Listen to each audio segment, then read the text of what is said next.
Hey, I'd like to advise Canadians on how to vote and what to start looking for. We don't have a democratic system where, everybody would be an independent, for example, with websites that would be transparently saying what their priorities are and where they stand on each issue. That would be, let's say, the top 20 as decided by their constituents and the average of such constituents Canada wide. That's not what we have. We still have parties, but within the parties, there's individuals and personalities. So, what you should be looking for, well, first of all, I mean, it's easy to know why you should avoid Conservative Party members because, the skill sets I'll describe or the attitudes or personality traits are majoritively not there. Uh, but let's say you have two choices in your area, and it would be a conservative and NDP. Well, if the NDP shows significantly less abilities to collaborate and to be good listeners and to create win-win scenarios, then yeah, that's the time you would have to vote conservatives. But most of the time, it's looking at the long-term game. For example, right now I'm listening to interviews of MP Minister Mélanie Joly, and she's improved, and she's improved at her job internationally in ways that most conservatives couldn't realize that it would take them more than a decade to reach these levels of diplomacy at the international stage because their skill sets are, they're classroom immature bully kind of skill sets. So it doesn't work. So even if they chose to become better, it would take at least a decade, and we don't have a decade.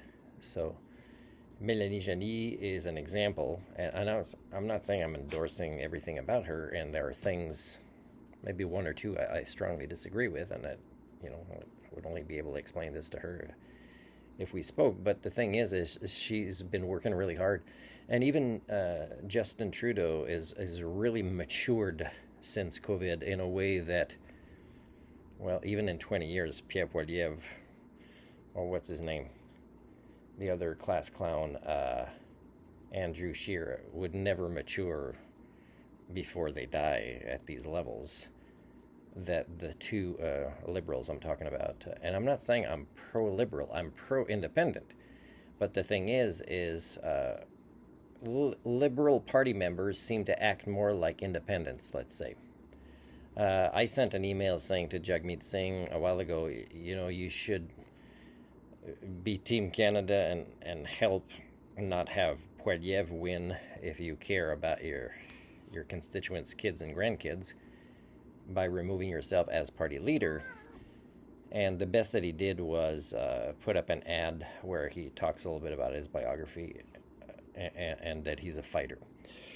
I don't know, like, how much of a fighter is he when the ads that are slander against him from the Conservative Party have been going on so long? And of course, it's hard to respect the democratic process in Canada when there aren't rules that would have shut this down a long time ago, because it's not, they can put ads, they can pay for things that are ads, but to actually do that for that long, like if we were a civilized, developed country, that ad would have been removed within 48 hours because Canadians would have been outraged, whether they're lifelong conservative supporters. But we are not a civilized, developed country, right? A developed country is measured by, and if you use the word developed and we're social creatures, you have to use psychology to define development. Okay, we're not born as consumers or bank account holders or engineers.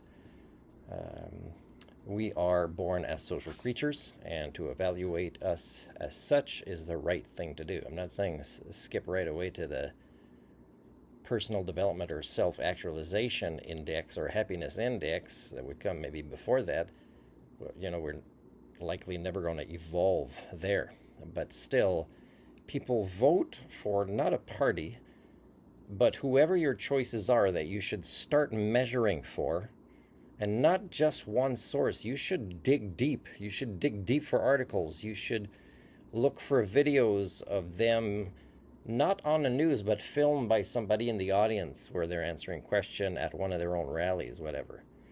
Because if you want to see how secretive and tribe versus tribe it is to be inside, if you're allowed, one of these conservative party,